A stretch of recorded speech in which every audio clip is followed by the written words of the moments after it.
Welcome, another good morning to you from a farmers. This is your breakfast show and your host Noah Naseli Kadima and James Mirara. bado utaki kusikika. And James Mirara. Umesema wewe usisikie. Yes, and today is another beautiful day right here from County 034. Tumeona hata kuna nini bana? Kuna fog Kitengela. Leo nimeona nikashanga. Karibu niseme niko Kinongi. Mimi nilikuwa nafikiri ni Moshi. Moshi na wanachoma wapi town? Yes, welcome again. This is Farmers, and we want you to, as usual, connect, learn, and grow together in the industry, in agriculture, in farming, all the stakeholders, especially you as a farmer, so that you can be able to transform your farm into a business and make money. Hey, nimeambiwa nianza itumie tu #pesa mfukoni. Lazima wakulima wapate pesa. Kwa mfuko. Kwa mfuko. Si ati wapate pesa tu ati waitumie. Weke kwa mfuko ni wasaidie. Yes, follow us on the social media handles. That is @farmers with a Z. @farmers_ on Instagram, @farmers media on YouTube, and @farmers_ media on Twitter. Now, Mirara. Yes, sir. Wacha nikuulize swali fulani. Kwani wewe ufika hapa saa ngapi? Mimi ufika hapa 6. Kwa hivyo utoka kwako saa ngapi? Mimi utoka 5. Asubuhi hakuna jam. Oh, tupatie traffic update kwanza. For today's traffic updates, tuanze na Nairobi. I'll start where I come from. Today that road. Is it Nairobi? It's heading to Nairobi, all the way from Kiambu. When you're coming to Nairobi from Kiambu, today it's a mess. Leo jam. Yes. Kuna kitu tu ime happen just before ni Total. Yes. So Total gani? Pale Ridgeways. Oh yes. Yeah. Yes. So it's making that road look something else because the car that are coming to town, they cannot access. Ni jam zina overlay kupitana zina overlap. Overlay kwa studio. So Nyayo roundabout from Langata, it's also a mess. Bumper to bumper. Ngara from Thika Road, also it's bumper thick. Mombasa Road, bumper to bumper. Professional way. Yako kanjia. Yes. Ay. Iko na jam leo? Leo kameshika, kamefunga. You know it's connecting the Uhuru Highway pale. Yes. Na University. Wow. Hapo sasa ni Ojijo Road, also it's from Parklands. Just use an alternative road. If you're coming from Thika Road, Murang'a Road, it's also a mess. Ngong Road kama kawaida. I think that's the traffic update. Thika Road hakuna kitu bana. Thika Road nimesema. Oh. Nimesema pale ni kawaida yao. Ukifika Ngara, shuka utembee. Good stuff. So we are talking about a very interesting topic today. We are focusing on soil health, but the aspect of of normal farming that we also need to embrace and make sure that we're actually using, and one of this is intercropping. We want to see what intercropping is, what are the types of intercropping. Today we're going to discuss about 10 types of intercropping systems that we can use in our farming, so that we are able to make sure that we are getting the best out of our farms. And you know that it is not just about farming. It's not just about waking up in the morning, going planting, watering, spraying and all that. No, there's so many other things that we can be able to do. There's push and pull. There are so many other aspects that we'll be talking about. And one of the things that we keep on discussing here in the Farmers Media is just how careful you can be, and that is one of the things that we will be discussing today. Again, a message that we'll be getting from some of our sponsors, but also people who care for you as farmers, and that is what we'll be discussing today. One of the things that is strong that we want to make sure that we always embracing is soil health. How we can be able to improve the quality of our soils.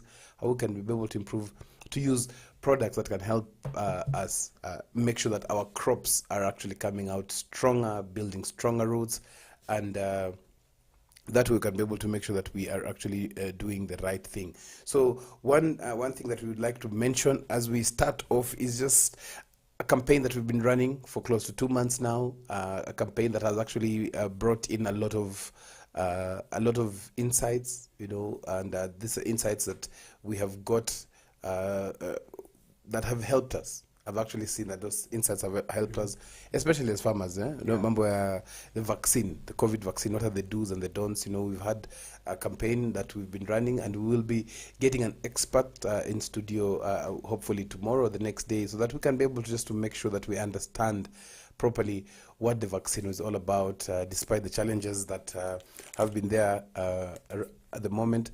We want to see what are these challenges that farmers have faced post-COVID. You know, the scare of the vaccine of COVID. You know, And also the myths. yes, there, the myths. there are a lot of Very myths and interesting myths. misconceptions. Yes, kuna moja engine na tena engine haifanyi kazi. We will be discussing that. Kudungu So, unapata. yes, so we want to give a thumbs up. We want to give a special thanks to Producers Direct for having helped us understand what are these myths of what are the myths that we've had, what are these facts that we should actually embrace and make sure that we are protecting ourselves. So thank you very much to Producers Direct for having helped us as farmers to be able to understand this, how important this has been. So moving on, kuna kitu nimeona kwa gazeti, and we'd like to just see just to review some insights here and there. Wanasema here and there. Yeah, so some insight that we've been getting just to help us understand the issue about agriculture. You know, there's somebody that we were talking yesterday. I was talking yesterday with Giuliani, the famous Giuliani, and he was saying that gold is in the soil. If you doubt it, ask Giuliani. You know, and I was talking to him. He told me very interesting things. He said that yes, there are very many things that we have been thinking about, but that there's one thing that we don't see properly. You know, we don't understand that it's possible to actually transform these farms. We talk about agriculture. We tunajichocha. Factory nilikuwa niambia tunajichocha kidogo. Kwamba you know, I'm farming and all that.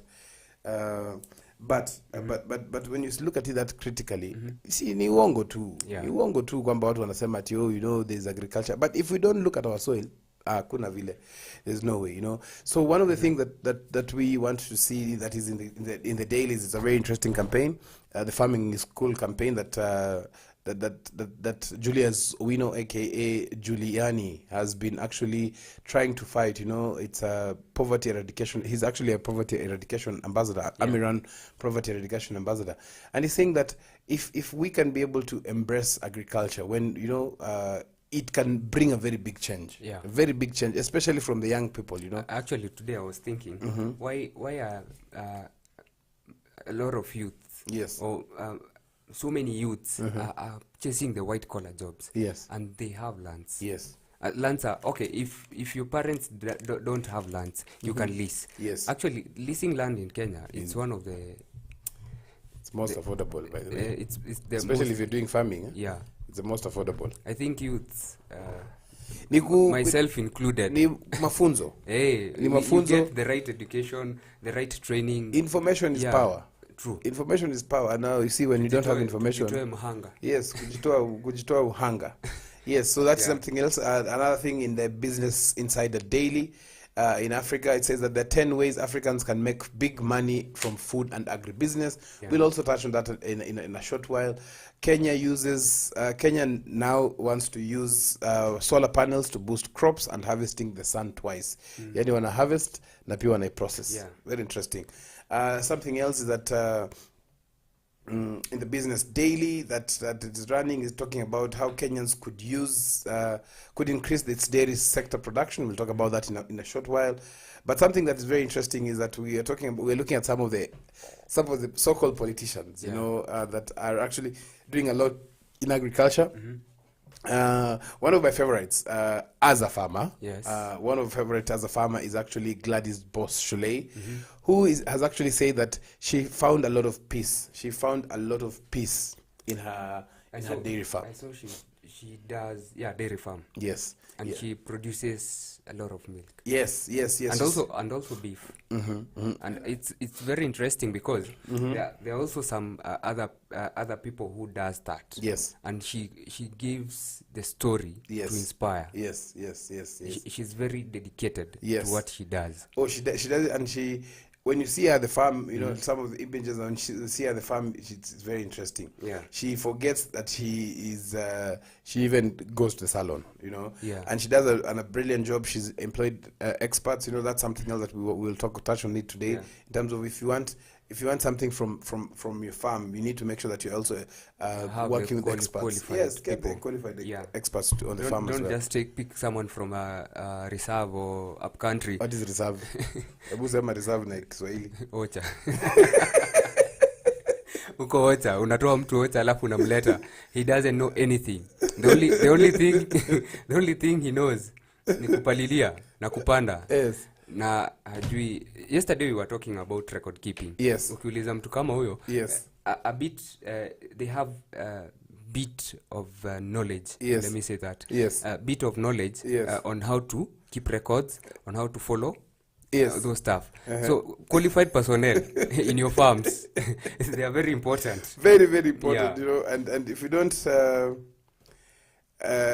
consider you don't consider having one. You know, if you don't consider having one, it means that there's a very big problem. Yeah. And one of the biggest problems that you can actually get is just making sure that if you're not having the records, you're not having an expert, you're not an expert yourself. Yeah. Iko shida. Na shida ni wewe. Hata shida si wewe sana. Shida ni shamba lako. Hapana. Shida ni wewe. Inaanza na wewe na inaenda kwa shamba. Sasa shamba is the end of result. Yeah. But you are the problem that is hindering your growth. Yeah. Automatically. So you can't hide. Kuna vitu hawezi ficha. True. Kuna vitu hawezi ficha kabisa. And if you don't do that, then again, that is in the dailies. Something else that is interesting, again, we mentioned that farmers can be able to increase their production of milk, but this is depending on now the available land for grazing, feeds that are available. We see that there's a very big disconnect between the quantity, the amount, availability of feeds. Yeah. As well as the commercial feeds, which are very expensive, and that is something that we want to make sure that we as farmers are. Actually, I was having a conversation on Saturday with someone. Yes. She does production of feeds in Yes. Thika. Yes. She have to go all the way to Kampala to get the materials and come back to Thika. Yes. So in fact, I was asking, why can't you buy the material here Locally? Locally. No. Yes, because what has happened is that for a long time farmers have actually been told to grow high value crops. Yeah. They are not even being told grow crops that you can and then convert that into animal feeds and sell. So you find that a lot of animal feeds is actually coming from neighboring countries. Yeah. Especially the raw materials coming from neighboring countries, because them they do it. You see, soya beans, when somebody grows that, can convert into. But now here soya beans is not like something that we even think about, you know. And most people don't even know how to. Shekula soya beans lini mwisho. Sikumbuki. Exactly, you know, so that's one of the things. So that's again in the daily. So there are 10 ways Africans can make big money from food and agribusiness. This is an article from Business Insider Africa that it says that one of the ways is agronomy as consultancy. That is a very interesting thing. Nice. Yes, investing in a farm itself, in making sure that you're doing the right thing, selling farm produce, farmland yield, exportation of farm produce, definitely, packaging and storing farm produce, farm transportation, online farming, that is online farming in terms of developing content. We've seen from Asian Development Blog, they're doing an amazing job in being able to develop and integrate digital technology in agricultural production. There's selling of farm equipment, that is still agribusiness. Teaching farming classes, that is what I do, and I'm perfecting it. Awesome. You know, so one of the things that those are just some of the ways you can be able to do, especially for you as a young person who has been in the industry for some time. Now let us jump into something that we'll be discussing, and this is actually 10 types, advantages and disadvantages of intercropping. Umeona gani? Lakini kabla intercropping. Yeah. When you are whatever you're growing, you have to make sure that you are protecting yourself. You have to make sure that you protect yourself. Remember, we have always been saying that food safety is the responsibility of everyone, especially farmers. So that is a message that we keep on talking about. But one of the things that you can do as a farmer is to make sure that you maintain proper records on use of pesticides. That is paramount. So you need to make sure and let just get to know what did you use last on the crops of your farm. what quantity, why did you use it, because it's very important for you to be able to do this. And something that is also important that we've been mentioning is that make sure that you do not reuse pesticide containers. Namuona mahali fulani nilikuwa nimeenda maeneo fulani, sitasema wakulima wananipiga makofi. Wakishamaliza dawa wanaosha wanaweka chumvi ndani ama sukari na majani chai. Yes, so do not use a pesticide container, do not reuse them. You know what, the best thing to do is actually to cut it and have a place that you can actually burn them. Something else that dispose pesticide containers as instructed on the label. So one of the best and safest is to cut that container into two, because so that nobody else can be able to use it, and then burn them. That is one of the best ways of doing it. One, triple rinse the container with clean water, and then puncture and flatten it and dispose as per the national or county regulations and legislations. So that is a message brought to you by Market Access Upgrade Program, MACUP, in partnership with UNIDO and other stakeholders like KEFIS, PCPB, and AAK as well. So this is some of the messages that we want to make sure that as we discuss production, we're also discussing food safety, which is a responsibility, yes, of everyone, but starts with you as a farmer. Now, something that we want to jump into now to discuss fully is intercropping. So intercropping has been a thing ya zamani Mirara. Yes. Tumekuwa tukipanda mahindi na maragwe. Sasa zingine unapanda, I think that's you know the norm. The standard. The standard. Yes. Yenye tunajua ni intercropping. Yes. But there are a lot of intercropping methods. Exactly. Yeah. Yenye najua, I think hiyo ya the maize and the beans, that's a raw. Yes. It's raw cropping. Yes. So that's raw intercropping, that maize and beans. There's so many. So today we're discussing if you go to now my shags. Hapa Kiambu, Ugo reserve. Sasa wanafanya intercropping ya 3 crops. Allah. Raw cropping. They plant maize and beans in one hole. And then in between they plant peas. Yeah. Minji. Alafu. So they will grow. But it's now it creates now a bushy, and now that's when we'll get deeper to advantages and disadvantages of that.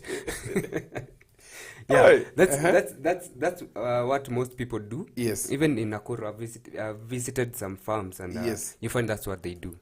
Okay, also in some Mau area, they still do that, and also they add viazi. Kwanza nao sasa Mau ni noma. They add viazi, mahindi, beans and peas in one farm. Yes, so those are some of the things that we're discussing, and so we say that's raw cropping. Yes. And we have other types. Yes, of intercropping. Yeah. And we'll be sharing this again. We'll try and see if we can be able to have some of the images up for us to be able to see whether we are able to just see and understand from a different perspective in terms of, is it important, first of all, why is it important, what is the best practices, and also what are the types of intercropping. You know, everything has its own way of doing things, and most importantly, what we are supposed to be doing is just to make sure that we are doing the right thing. And doing the right thing is very simple as just doing the right thing. And that is why we here at A Farmers Media, we want to make sure that we help you as a farmer to be able to connect to the best and most reliable sources of information. And one of the things that we want to discuss today, as we are discussing this, is what is the importance of intercropping, especially in farming, and most importantly in soil health. Why is it important for you to be able to practice this, to be able to make sure that this is part and parcel of the daily activities again as a farmer? So let's jump into and discuss the first part. First thing is actually mixed intercropping or mixed cropping. So even before that, we want to see something important is that, do you as a farmer understand what intercropping is? Sure. Intercropping nini? Hebu tuambie hapo. Intercropping. Yes. It's growing more than one crop in the farm. Pana. In farmers' language. Panama. So intercropping, what Growing is several species. Definitely. species are Panama? Unajua species ukileta kuna ile tulisoma kwa biology. Yes. So as we have said, yes, intercropping is growing different crops. Yeah. Different crops on the same piece of land in a systematic way. True. Unajua kuna mixed farming. Kuna ile yenye nimekuambia hiyo ya you grow everything in one. That's not mixed. Hebu iseme That's not mixed. hebu iseme na hiyo lugha huko. Wataninyonga. Yeah, that's not actually, that's growing a forest now. It's actually foresting. Yeah, that's foresting. Very interesting. Huwezi kata miti kwa shamba alafu ulete miti ya mimea sasa crop. Alafu useme ati una intercrop. That's not intercropping. Hapana. That's why we are here. Yes. To let the farmer learn. Yes. So we educate the farmer on this intercropping topic of today. Exactly. Yeah. So intercropping is also very different from crop rotation. Yeah. So intercropping is being done on the same land, same crop season. Yeah. And the opposite of that is crop rotation, which you plant different crops on the same piece of land in different seasons. Yeah. So that is one of the differences that we'll actually get to that. What this does is that the importance of intercropping is that it has very many advantages. Equally, it also some disadvantages. But what is important is that there's an it increases, it helps increase and better nutrient recycling, as well as in the soil, stable yields, and better control of pests and diseases with increased biodiversity. Ukipanda mahindi na another crop, we see that, for example, if you plant maize and beans, you get nutrients in the soil. Yeah. You get, what is it called? You get nitrogen fixation from the legumes, from the beans as well. Yeah. So we want to see that again. But simply what we're talking about is that intercropping can be defined as growing two or more crops simultaneously in the same piece of land. And that way, what happens that there's crop intensification in terms of both production, in terms of space, in terms of time, in terms of dimension, under that intercropping system. So it's very important for you to be able to see what are the crops, but you don't just intercrop everything. Yeah, sure. There are some crops that are not friendly to each other. For example, you cannot grow maize and tomatoes. Or banana and sweet potato. Bananas and sweet potatoes. Yeah. You know, there are some things that you can't grow. So some of those things is what you as a farmer, you also need to go out and understand what is happening, you know. So the most important thing is that about intercropping, that it increases production per unit area. So per 1 square meter, we're going to crops mbili. What are these crops that you're intercropping? One of the things that you advantage that, for example, the maize produce, the beans help boost the maize. Yeah. You will harvest the beans before the maize, meaning that even the maize can provide like cover. Okay. In terms of nutrient waste, for example, kama umepanda, if we've planted maize on the sides of cabbage or any other crop, you'll find that the water that was spilling over the dawa, the fertilizer, is actually going in the maize, and you actually get good yields. Yes, so that is mixed intercropping is one of the things, or mixed cropping, where you're growing two or more different crops. Yeah. Okay, and this one is normally like when someone dis and think. So what you do is that unaweka mahindi. I wish you had some of these images up. So you see like there's this this row iko na mahindi na ingine iko na kitu ingine, alafu katikati yake kuna kitu ingine pia. That's mixed cropping, okay? But we should tell the farmer si kukaribishiana hizo mimea kabisa. At least we have a distance of one crop to the other. Normal spacing. Yeah, normal spacing. Yes. Because kuna yule ataenda apande. Yes. You get now it's forestation. Do I say forestation? Deforestation or deforestation? Forestation. We don't want you to grow, and then at the end of the day, you find infestation of pests. Of pests. And the roots, you know, and everything. You're creating an incubation of pests. We want you to grow a healthy and healthy and what? Sema tu, iseme na Kiswahili. Hata hiyo ingine, hata hiyo lugha ingine. Healthy crops. And to grow healthy crops. Yeah, so what you want to do, so the next one is now raw intercropping that we've mentioned. Raw intercropping where you do either maize and legumes, mostly normally maize and beans, or maize and soybeans Yeah. and stuff like that, So this one is where you do it at the same time, distinct raw arrangement, so you make sure that you're doing it the right way. Then the next one is called patch intercropping. Very interesting. Patch intercropping is where now the vacant spaces on the farm, okay, crops are grown in there. So, but like sometimes you have some patches of farm, so you grow different crops. Sometimes you grow some flowers, sometimes you grow onions, and then you leave the onions to bring seeds. So that's very interesting that we're also doing that. And we have very many. We have 7 more types of intercropping. Right here from a Farmers Media, we want to take a short break, and when we come back, we want to talk about strip intercropping, we want to talk about relay intercropping, multi-storied intercropping, iko mambo moto hapo, integral, kuna alley, kuna guard crops, all this we're going to discuss today. And this also give them the advantages and disadvantages of intercropping. Yes. So again, keeping safe, we want to see how best we can be able to benefit from our soil. This is the Farmers Breakfast Show. We'll be right back. Stay tuned.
Celery is a marshland plant that comes from the same family as carrots and parsley. It has long, firm and pale green fibrous stalks and grows in bunches of approximately 8 to 10 centimeters. The stalks taper into leaves at the top. When planting celery, it's best to ensure that the soil is enriched with compost and with a soil pH of between 5.8 to 6.8. It is also important for celery to grow in moisture-retentive soil. Lastly but not the least, select a site that receives full and direct sunlight. Celery needs about 130 to 140 days to mature between seedling and harvest. Growing celery is generally considered to be an ultimate vegetable gardening challenge. It's easy to grow, but has very specific needs.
Agriculture is the art and science of cultivating the soil, growing crops, and raising livestock. Agriculture provides most of the world's food and fabrics. It is not only a source of food and income, but also creates employment opportunities for many people in the world. Over 1 billion people worldwide work in agriculture, generating 2.4 trillion for the global economy. The global impact of farming on the environment is revealed that 40% of the Earth's land is now given over to agriculture. Agricultural development is one of the most powerful tools to end extreme poverty, boost shared prosperity, and feed a projected 9.7 billion people by 2050. And we, the Our Farmers Media, roll the carpet for you as we welcome you to our thrilling farm visits to different farmers that educate and inspire you in different sectors in agriculture. Catch us also on our shows on all our social media platforms as we bring you educative and informative information that will help you learn and guide you on your agriculture journey to success. Our farmers attain knowledge and grow profits.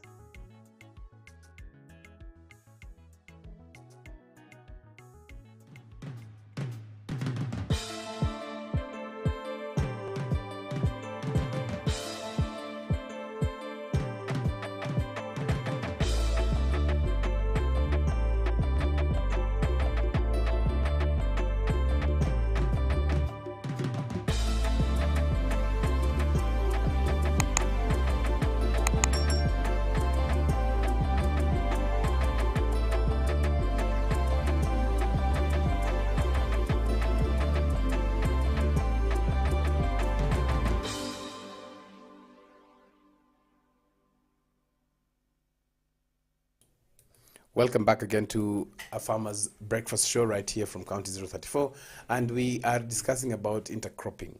But as we discuss about intercropping, one of the things that we are also actually discussing, helping farmers, is understanding what is the role of intercropping, especially in soil health. Why is it important to be able to do this? And we've seen that it helps in some nutrients uptake, nutrients fixation, like nitrogen, that. But before we continue, we want to talk about the weather. On today's weather update, start with Nairobi. It's cloudy and sunny. Cloudy and sunny. Yes. Mombasa, it's sunny intervals. Wale watu wanabarizi kwa jua. Yes. Enjoy. Kisumu, sunny intervals. Eldoret, the same intervals. Sunny. Nakuru, same sunny intervals. Nyeri, cloud, sunny intervals. Marsabit. Joto kama kawaida. Kakamega, sunny intervals. 29. Wow. Yeah. Garissa also, it's sunny intervals. Lamu, sunny intervals. Lodwar, sunny intervals. Makindu, it's cloudy and sunny.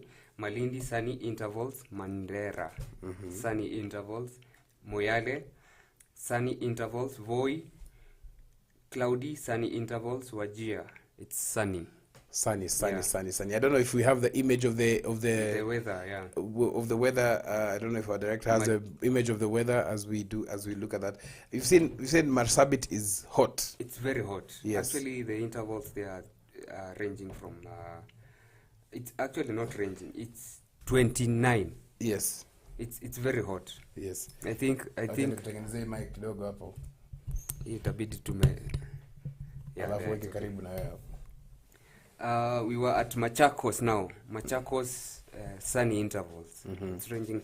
Actually, the maximum is 37. Yes. Meru, it's sunny intervals. Kitale, it's sunny intervals. Narok, sunny intervals. Kericho, sunny intervals. Kisii, sunny intervals. Lakini sunny intervals ni the same zote. Sunny. By the way, hata nini si ati sunny intervals, Wajia ni sunny. Ni sunny. Moyale ni sunny. Sunny. Marsabit is sunny. Yeah, Hey, that's very why, that's interesting. what I'm saying. Marsabit and the northern eastern part of it. Hiyo imechoma. Hiyo nao ni kuungua.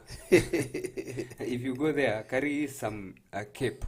Yes. Yeah, And please. make sure that as you do this, as you make sure you look at the weather patterns, Yeah. there are some activities that you can be able to do when you're on the farm when it is hot. Remember, when it is hot, what happens is that what happens that the pests multiply Yeah. faster. The breeding. Yes, wadudu inazaana, my friend, kabisa. So if you do that, you make sure that the weather is very important for you to be able to understand what this is all about. Okay, Yeah. so again, we go back into our discussion in terms of strip intercropping. What is strip intercropping? You know, intercropping is very important. Why intercropping is important is because it helps actually build on. I think very, very interestingly, it helps build on the soil structures. So some The soil benefits a lot. Yes. In terms of nutrients. Exactly. Yes. The formation of the fixation actually. Yeah. You know, when you can be able to use natural means of correcting your soil, Yeah. it is an advantage to you as a farmer because number one, less fertilizers. Again, the next thing that you do is that when the soil is healthy, better yields automatically. Yeah. And high profits. Obviously, pesa inakuja. Pesa Pesa mfukoni. sasa nimewacha kusema hata hiyo nimeiwacha nayo. So the next thing that we want to discuss is strip intercropping. What this is. So in this particular method, what we do is that we will grow more than one crop to allow independent cultivation in the same piece of land. So you allow more than one crop. Yeah. So that what you do is that kama umepanda viazi, umepanda labda nduma, umepanda sukuma yako, Yeah. the other part of the farm that you actually you put like a strip. For example, if it's an acre, badala kuweka like a square, unaweka and kama rectangle. Yeah. This other part inalimwa, Yeah. inakuwa cultivated. Ukitoa hii unaweka hii ingine, so you do different crops. So it's wide enough to facilitate yes. the plowing of the machine also. Whatever machine you're using, semi plowing, yes, but Not actually the machine you're using. actually the less you disturb the soil, the Yeah. better the soil structure. True. The better the soil structure again. It retains the Exactly. nutrients. Yes. So that is strip intercropping. We're saying that as you do intercropping, you're looking at different things. You know, some of the some of the lawn pests and diseases that are actually affected are disease pathogens. You know, some of the diseases that are there are actually low pathogens and all that. So disease pathogens, weather conditions. You know, all these things are something that get affected by the crops as well. Yes. Something else that we can be able to actually do and look at the diseases. There are very many things that we need to look at, and so we will, as we continue, there's an aspect of it that we will talk about. There's relay intercropping. So relay intercropping is actually where the intercropping different crops were sown or planted where the main crops reach maturity. So I've seen sometimes what we used to do long time. Yeah. Tukifikisha mahindi nyanya ikifika tuko karibu kuanza kuvuna, tunapanda mahindi. Yeah. So that ile maji ilikuwa ya kumalizia inachukuliwa na mahindi. Yeah. So inachukuliwa na mahindi, ile fertilizer imebaki inachukuliwa na mahindi. By the time unamaliza kuvuna nyanya umetoa, mahindi imefika juu fulani, 1 month unavuna. So there you tend to save. So this is something that we've seen most farmers are doing. It's called relay intercropping. I didn't know it was called relay intercropping until baadaye nikasema walikuwa nasema kuna jamaa fulani anaitwa Boy. Jamaa yangu anaitwa Boy huko Kamulu.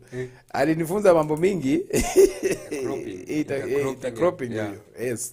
And we know this is something that our producer Madam Dora is very passionate about. Iko wapi Dora wana? Dora ataingia hapo usikie nyinyi.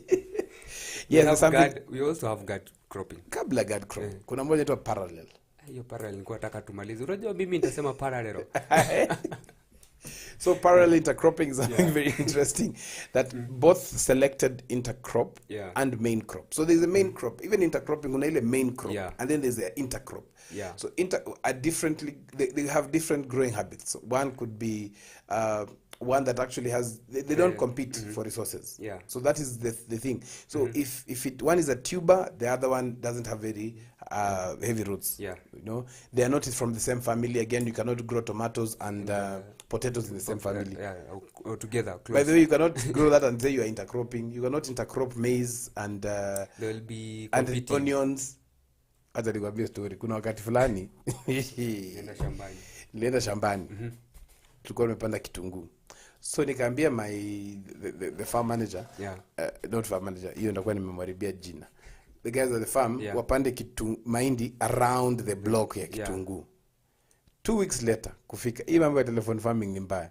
Nikapata mahindi imepandwa katikati. Next hapa kitunguu, hapa mahindi. Hapa kitunguu, hapa mahindi. They come from the same family, grass, competing with each other, resources. It was about to be perimeter wall of the kitunguu. Na wakaniambia ni kama mahindi iko na pesa mingi kuliko kitunguu. So wakaona wapande. And that was the end of my onions. Very interesting. So parallel intercropping is where now the intercrop and the main crop are planted. They have different growing habits. So that means they don't compete for resources. So both of them can express their full yield potential. Yeah. So something very critical that you need to make sure that. There's another one. Kuna moja hapo nataka umesema guard crops. It's guard. Yes. Vile tu jini inasema. Yes. Huyu anachunga. Yes. The guard crop, it's, they are crops that are used to guard. From either windy or something that maybe it may tamper with other soft crops. That is it, cool crops. Kuna cool kids squeezy. Cool kids. Yeah, they are cool kids. Oh, so cool these kids. are cool crops that are preventing the... No, this it's like sorghum. When you grow sorghum, yes, and you grow the onions. Yes. You guarding the onions. Ni kama unataka kusema sema tuna hiyo lugha nyingine Na vitunguu. Yeah, also it's sorghum is grown around cotton. Yes. So the sorghum will prevent the cotton now from blown by the wind. Yes. Now it's called guard. Yes. Guard crops. Guard cropping. Guard cropping. Yeah. Guard intercropping. Yeah, guard intercropping. So guard intercropping. Yeah. Very interesting. Whereby now the guard crop, you grow the stronger crop next to the weaker. Yes. Or that's not prone to wind. Oh, so kama vile I've seen farmers growing maize. Yeah. Kando ya cabbage, maize, kando ya nini. Okay, interesting. Yeah. Okay. Very interesting. Kwanza ambao wanataka kugrow cotton. Cotton inarudi. Nasikia inarudi, lakini sasa sijui inarudi kiasi gani. Sasa hiyo ndo tujui. Sijui wakulima wagani watapanda cotton. So for those who are growing cotton, they can decide their cotton won't be blown by the wind. So you put okay. So you guard with another crop that is stronger, that is crops, not prone to, that is not shakeable by the wind. Yes. Ambayo iko strong. Yeah, that's guard intercropping. Hey. Okay. Yeah. Tunasoma hapa we are soming.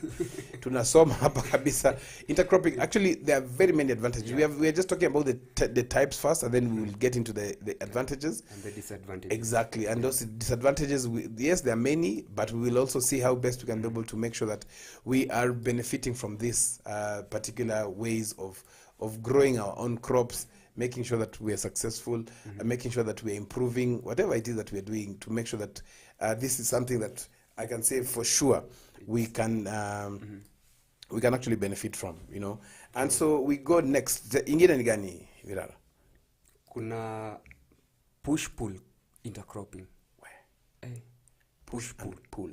Yeah. Tuambie ni gani? It's combined both trap and repellent plants for the sake of the cash crop. Yes. Ebu iseme tena. It combined both trap and repellent plant for the sake of the cash crop. Hapo unapata Grammy Award. Mimi naendea Grammy Awards. Ilikuwa karibu ile iseme tlap. Tlap. It's a technique of growing napier grass along with legumes or desmodium. Desmodium. Yeah. Yes, the push and pull, yes. To push and pull in order to protect corn. Desmodium najua unaweza sema. Hiyo ingine ndio umenishangaza bana. Tlap and nini. Okay. Repellent. Hiyo nasema. So now next one we have something very interesting. It's called multi-storied intercropping. So multi-storied intercropping is where the crops actually grown in different heights. I've seen so much around Makueni where the lands are hilly, you know, Yeah. or in Nandi, where now people grow because of the difference in the heights, and mostly this kind of intercropping is actually adopted in plantation crops. You And know, also, like tea, yeah. coffee, stuff like that. You know, And they are very good because they prevent Hey, they prevent Eh, soil eh, erosion. they They prevent a lot in soil erosion. Yeah, soil Yeah, erosion, it yeah. holds the soil. It Yeah. holds the soil so that hata mvua ikinyesha mingi, mvua, yeah. yes, exactly. So this is very interesting. We've seen in tea growing areas, plantation areas, tree growing areas like Actually, if Githunguri. you look at the root, they're Yes. very strong, vigorous root. Exactly. Yes. And they don't even have like beds. They just grow there. They're planted. Yeah. That is very interesting. Another one is called alley intercropping. Alley intercropping is a kind of agroforestry system where intercrops are grown in the alleys of trees and hedges. You know, sometimes you find like even like when you're doing things like what is it called? Things like mangoes, but mangoes ni kona shida kidogo, like avocado stuff, oranges. Because the space is big. Or like tomato fruits. Kuna hizo Say tree tomato. tree tomatoes. O kama zile tuliona Meru.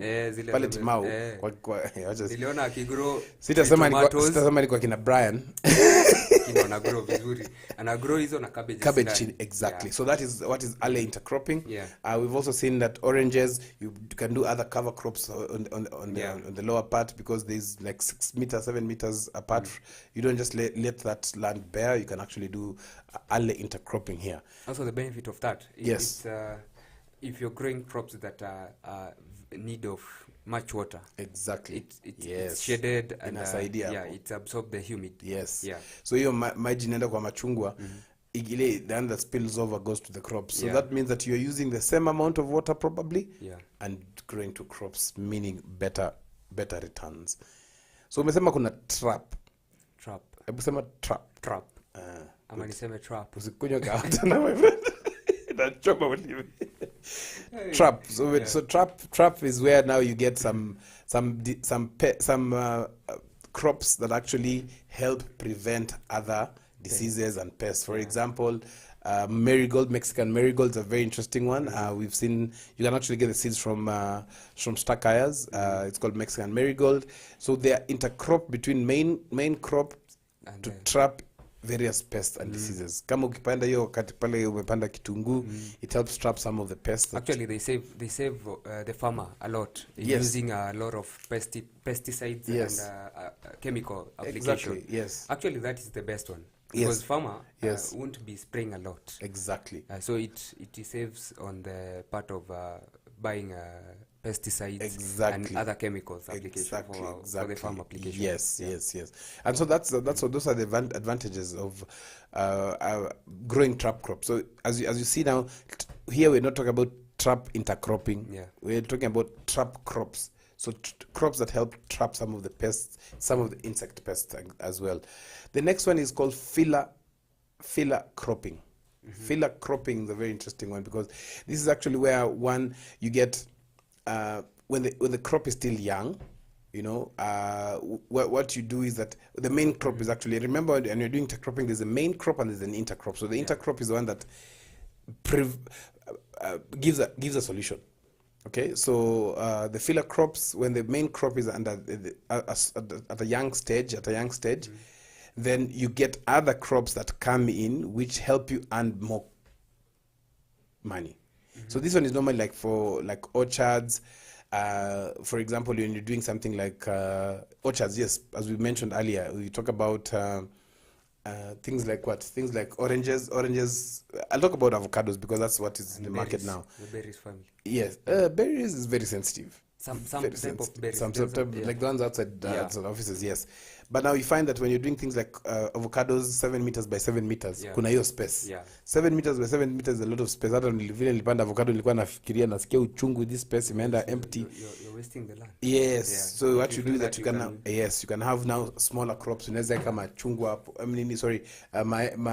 Maragwe, beans there you can do. Don't put maize and avocado. That's from the one family. No, not one family. Maize is longer than avocado at growing stage. compete. Yes. Yeah, the shades also, Yes. it will make the maize Exactly. weaker. Yes. Yeah. So you grow something that the orchards will need, for example, nitrogen fixation, stuff like that. You can be able to do that. That is filler cropping. Then there is mixed cropping.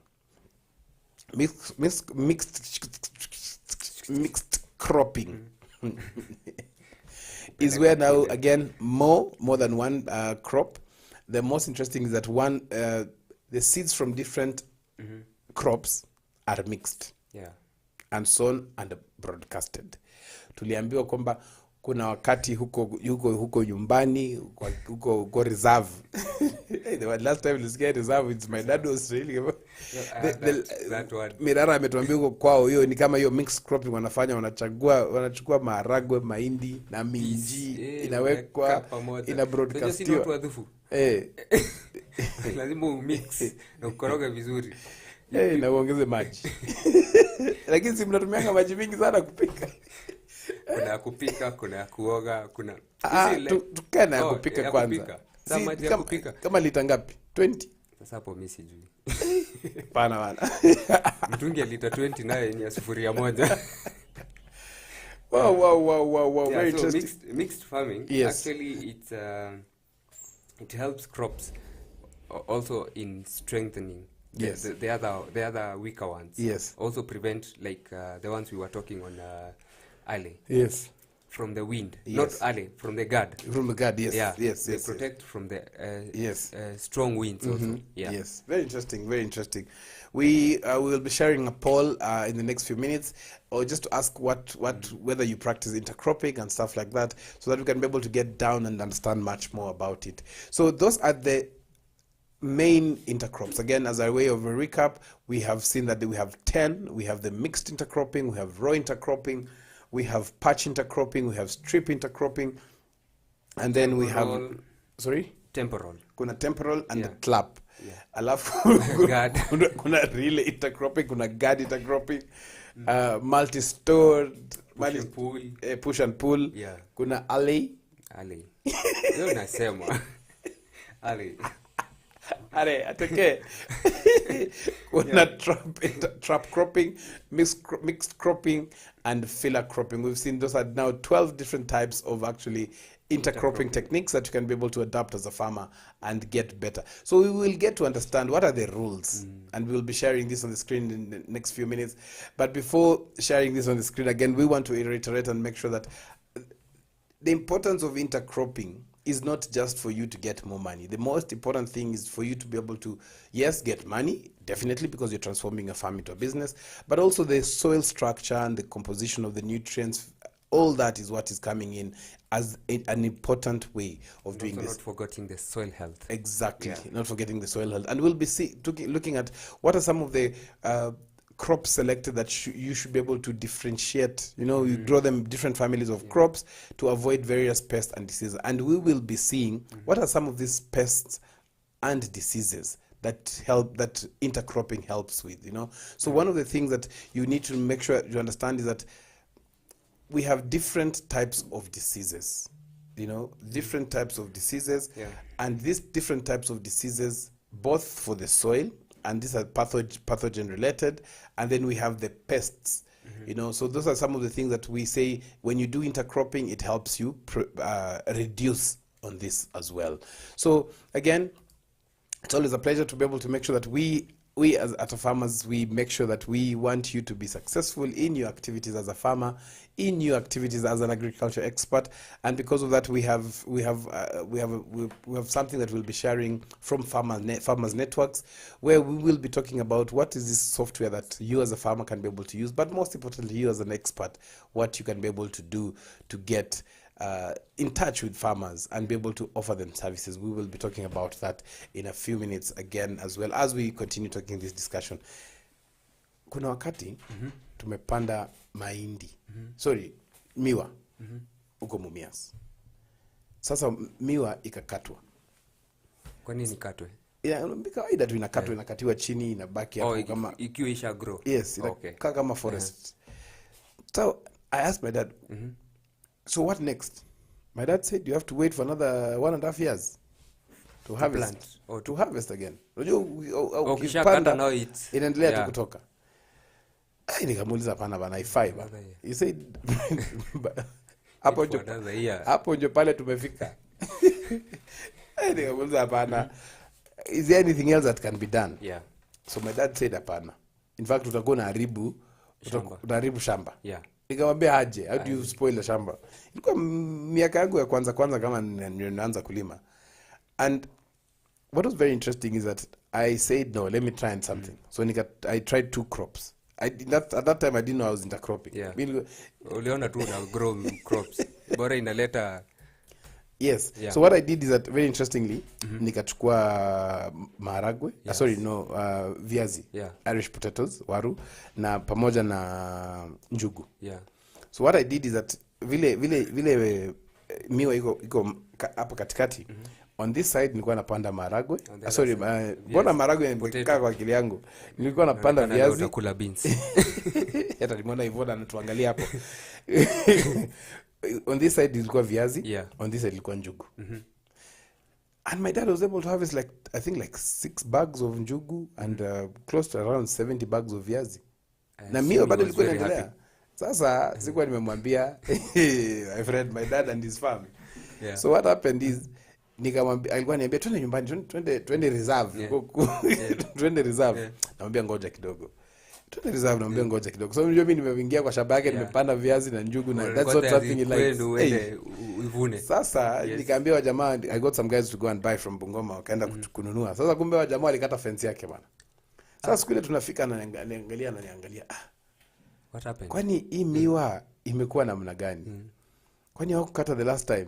As you know, we are approaching the farm, Yeah. lakini anaona kuna lori ndani. Yeah. Afa anaona fence imekatwa. He's not understanding. Sasa mimi najua. Sasa lakini najua shamba ya mzee ni shamba ya mzee. Hata ukifanya mzuri aje kama hataki. Sure. But anyway, we entered, akatukamuelezea, nikamwambia I was just trying to see this. Yeah. Nikamwambia kaa chini ya hiyo mti wewe hesabu pesa ile na kuja wakinunua hivi viazi na njugu. Akaniambia for 20 years he had never touched money like that from that farm.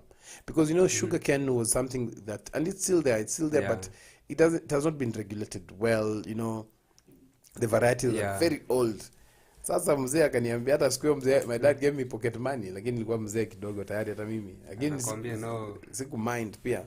Yeah, so that's very, very interesting. Just about knowledge. Yeah. It's about knowledge sharing, about being able to inform farmers, because that was 3 months. It had taken care of itself. And also you took a bold Exactly. to try something that is not done in that area. And it's out of fear. Most people do it out of fear, like, oh, siwezi fanya hivi, siwezi fanya hivi. Oh, sijui nini, nitafanywa hivi na nini.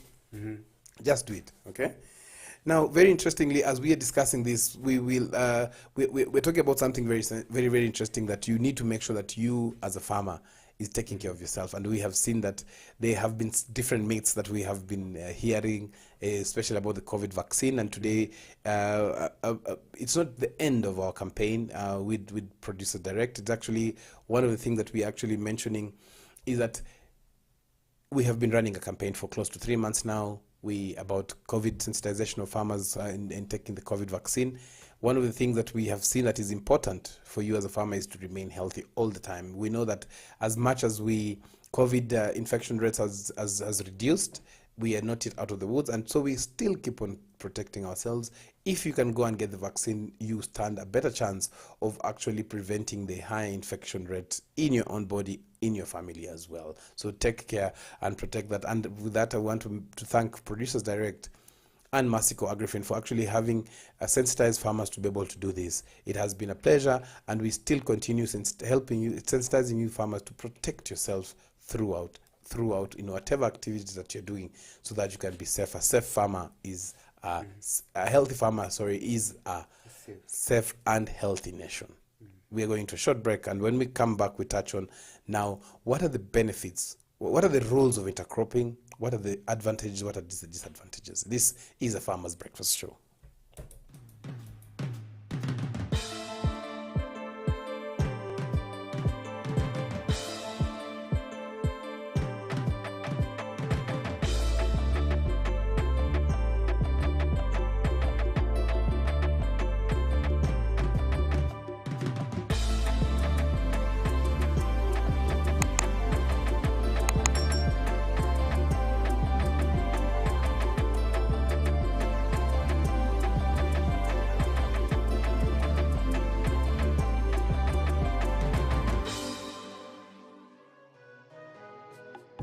Amaranthus, or locally known as terere, is a highly nutritious vegetable that is cultivated and consumed as a leafy vegetable in many parts of the world.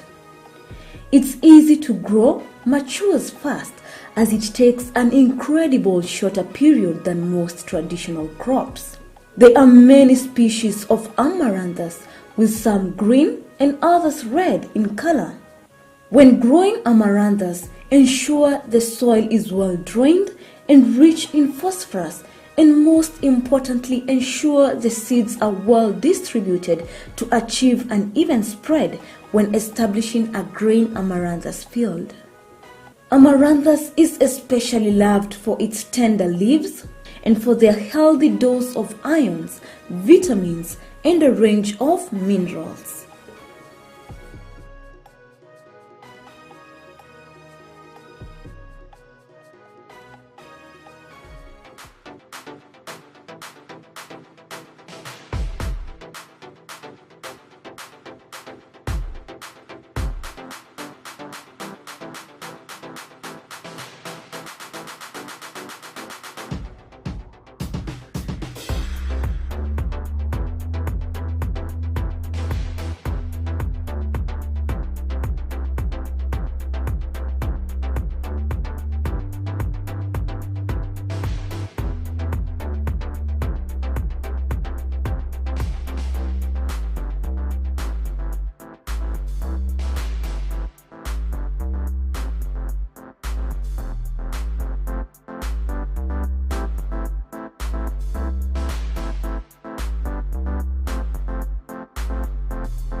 Eggplant is an elongated shaped and dark purple fruit, and its leaves are large, ovate, and slightly lobed. Eggplant is a perennial crop but grown commercially as annual. Eggplant grows best in well-drained sandy loam or loam soil.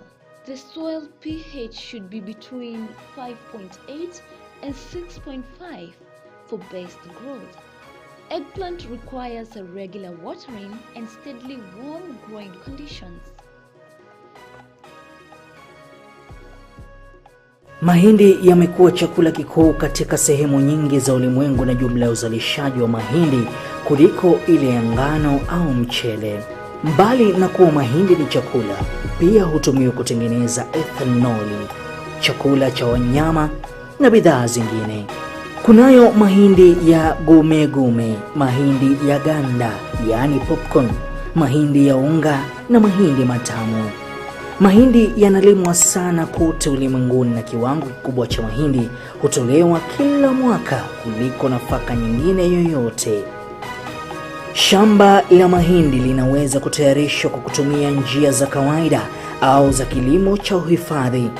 Kilimo cha kuhifadhi ni pamoja na kunyunyizia dawa za kuulia wadudu zilizopendekezwa na wataalamu wa kilimo. Unaweza kutumia trekta au njia ya mikono kufanya kilimo cha mahindi. Ni muhimu kuandaa ardhi mapema ya kutosha kuruhusu magugu kukauka na kuoza kabla ya kupanda.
Welcome back to a Farmer's Breakfast Show right here from County 034. Your host Noana Siali Kadima and James Mirara.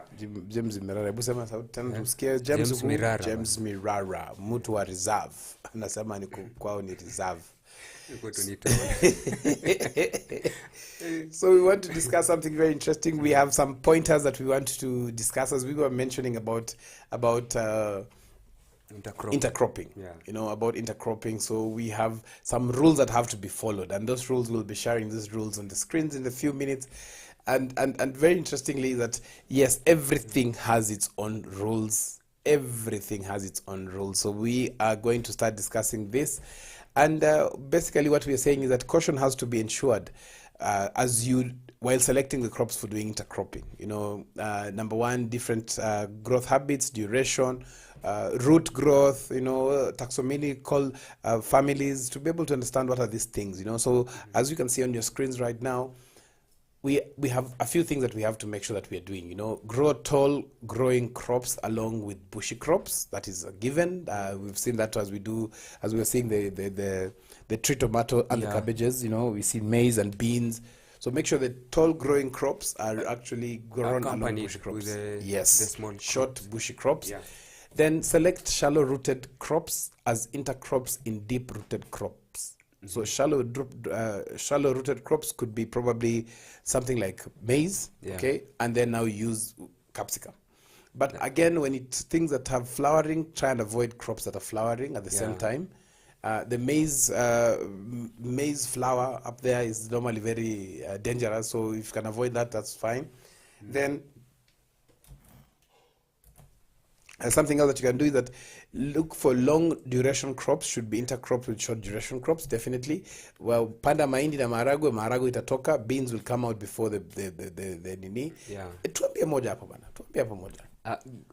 You grow slow growing crops in various in vacant spaces of fast growing crops. Yes. Yeah. Yes. So grow slow growing crops and in vacant spaces of fast growing crops, definitely. Then so you see, fast growing crops ni sasa unapanda crops that are doing faster, grow faster. You plant those ones next to crops that are growing slowly. So things like the open spaces around oranges, around avocados, around bananas. You can now have other crops that are growing fast. You can be able to get money before the cover grows bigger. Yeah. Then select main crops and intercrops. The selected main crops and intercrops should show a very negligible allopathic effect. Allelopathic. Adi? Allelopathic. Wacha ni mute yangu. Hebu sema tena. Allelopathic. Yes, allelopathic. Huko then tasema nini? Kwani ukawa iko na nini? Yes, another one is that you need to intercrop non-legumes with intercrops. Need to intercrop non-legumes with intercrops. So non-legumes are things like maize, viazi, stuff like that. Then you intercrop. So with the beans now. Exactly. So now you have a main crop. Remember, intercropping does not mean that you have two intercrops. No, you have the main crop and then an intercrop. Yeah. So an intercrop is most of the time a short-term crop that gets you more. Yeah. Then something else, crops selected should be different families to avoid various pests and diseases. We've seen some of these pests, things like dollar spot disease, which is pathogenic. We have gray leaf spot disease. We have pythium lawn disease. We have quite a number, we have the red thread disease. We have quite a number of diseases that are actually there. We have the rust lawn disease, quite a number of diseases that are actually there that affect crops. Now, we know that this is not something that we do every day. It's not something that we practice every day, but it's something that we can be able to learn how to do it.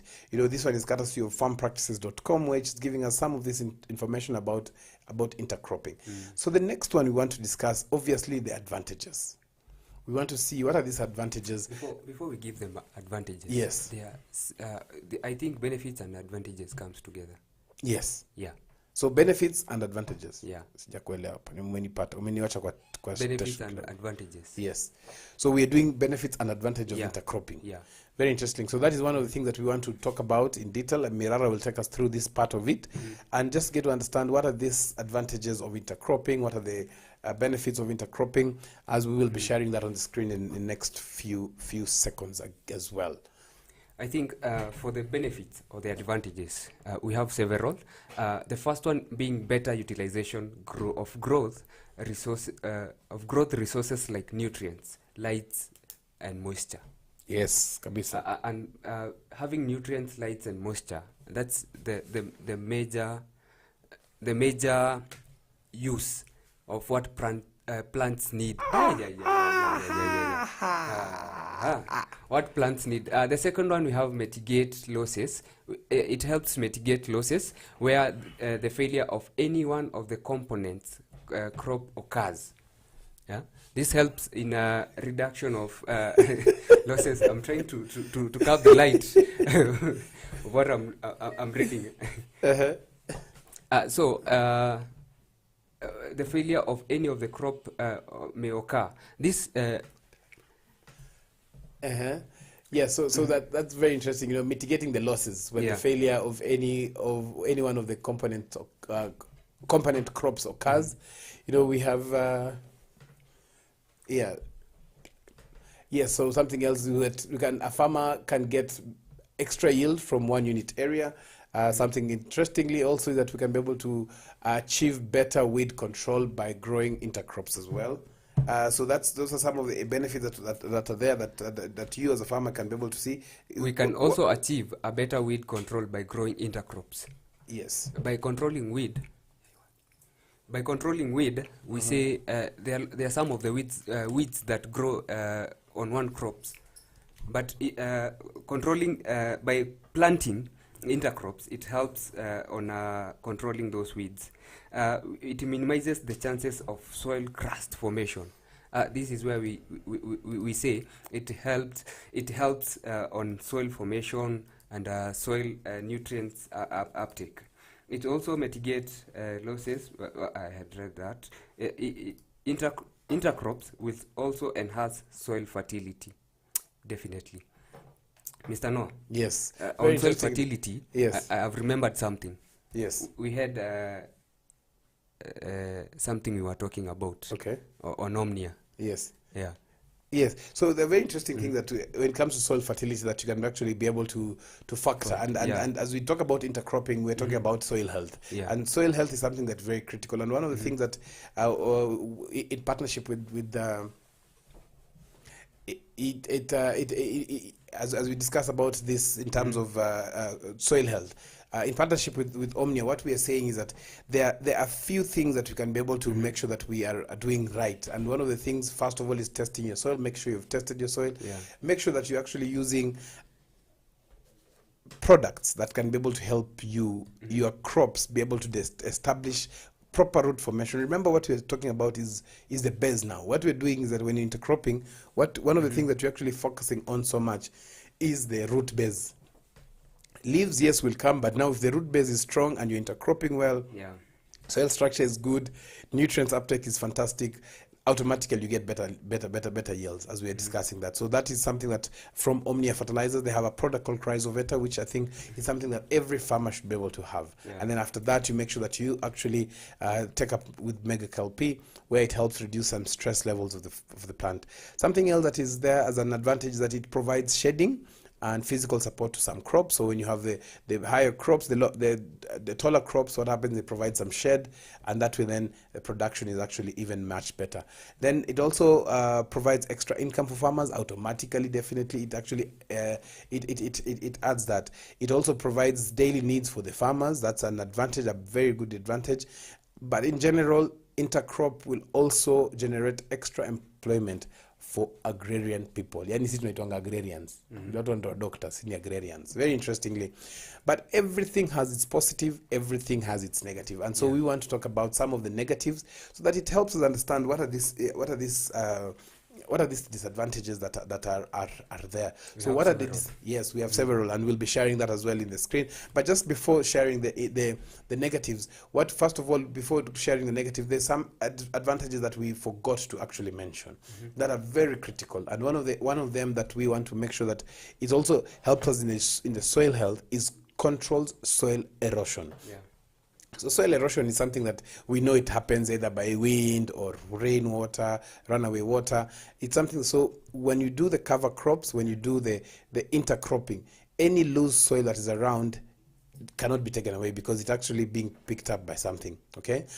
Something else, the pests and diseases of the main crop get controlled. We've seen that when you intercrop some pests, for example, Mexican marigold and onions, it helps trap. So those are the trap crops that we talked about when you're talking about the different types of intercropping.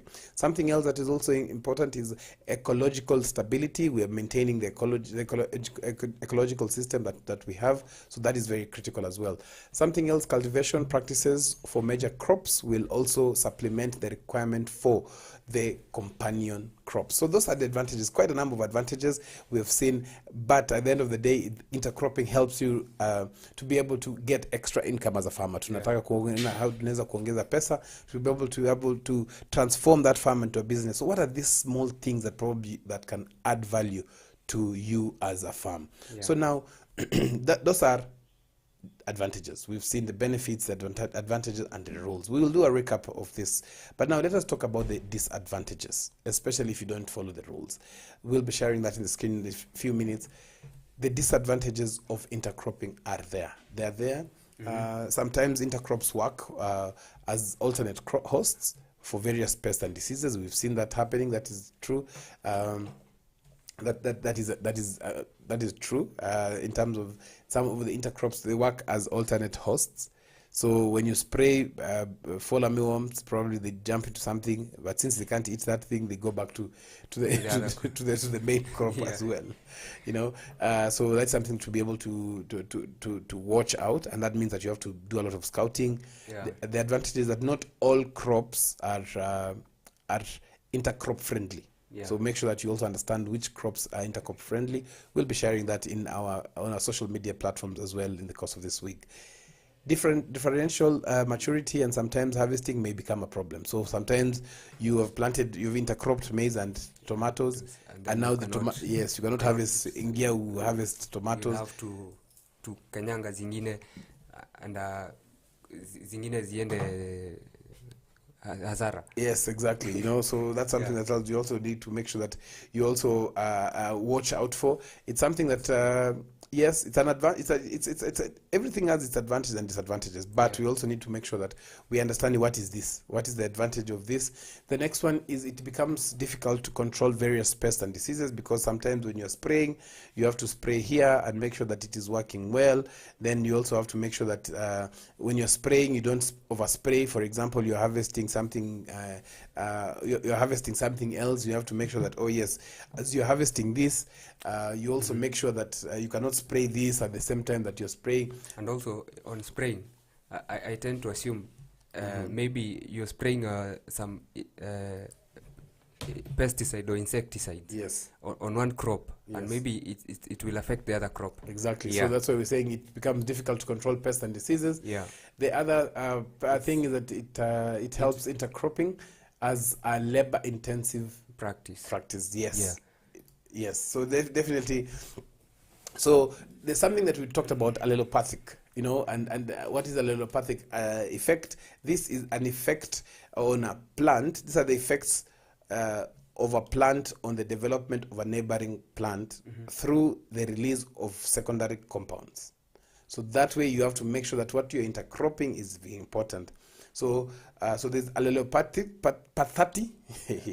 yes, which is beneficial or harmful. So it can be beneficial or harmful. So that's a disadvantage. So make sure you understand which crop is better grown with which other crop. Yeah. Which ones are friendlier, intercrop friendly. The other one is possibility of problems in carrying out intercultural operations. Exactly. Yeah. Yes. So intercultural operation. Yes, ukulima ni cultural. Yeah. So you have to make sure you understand properly. Interculturing. Yes. I think I've said it correctly. Yes. The other one is difficult in mechanization. You very cannot be able difficult to mechanize. in You the cannot farm around. harvest with machinery because Yeah. you'll damage this other crop.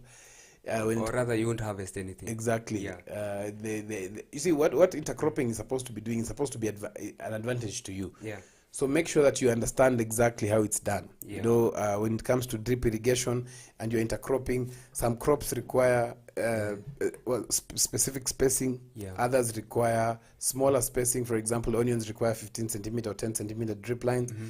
Then tomatoes require probably 40 or even 60 or even 30. Yeah. So automatically that mechanization becomes a challenge. As we still talk about the advantages, I think we can still put up the disadvantages of intercropping, the slide there, so that we can be able to discuss it and just have more of that, you know. So another thing that we are doing is that there might be a rise in competition among components of crops. Yes, definitely, in terms of resources, in terms of the nutrients that are there. So we have to make sure that when you do this, you are actually very careful again as we do this. This has been a very interesting discussion here, Mirara. Yes. And one of the things that we can do just to see how best we can be able to do this is just let us make sure that we understand what intercropping does, what it is, Yeah. how it helps you as a farmer, you know, and this way then you can be able to stand and benefit from the whole activities. And also, I'd tell our viewers or Yes. farmers who are Yes. watching us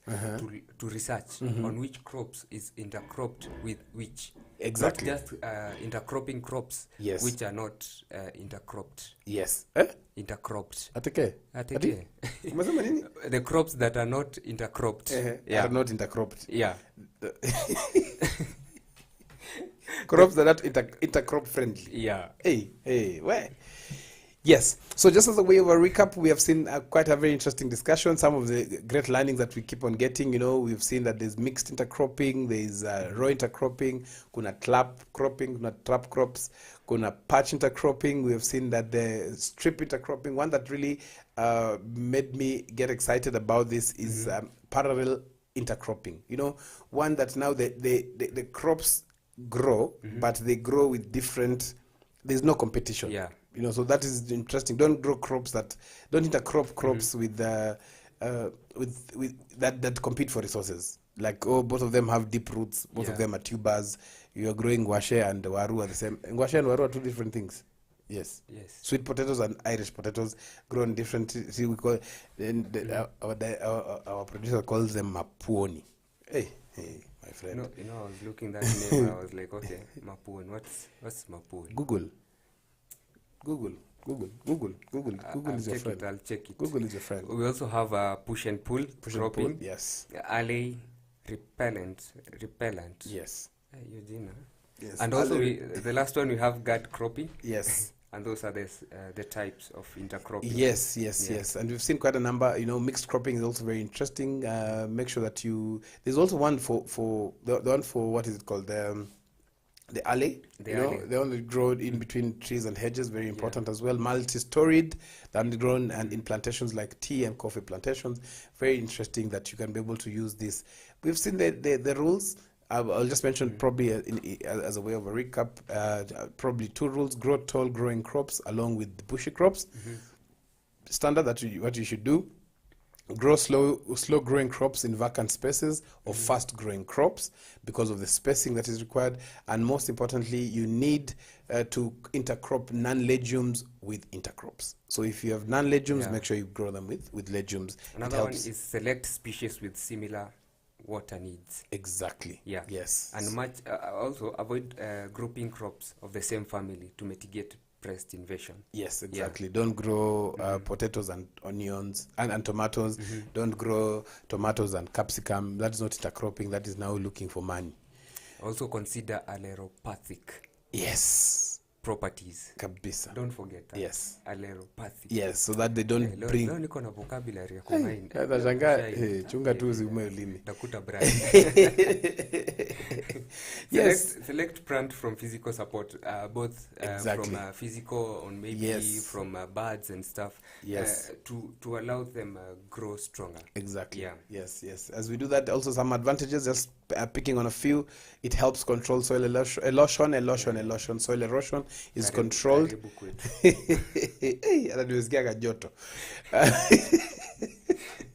It minimizes the chances of soil crust formation developing, like hard pans. It helps reduce that.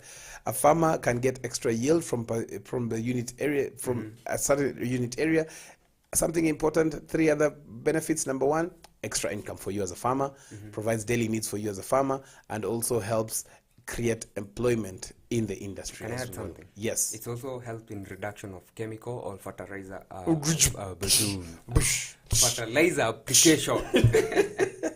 Also weed suppressions. Yes, In the reduction exactly. of susceptibility of insect and diseases. Yes, susceptibility to protect from more disease and pest infection.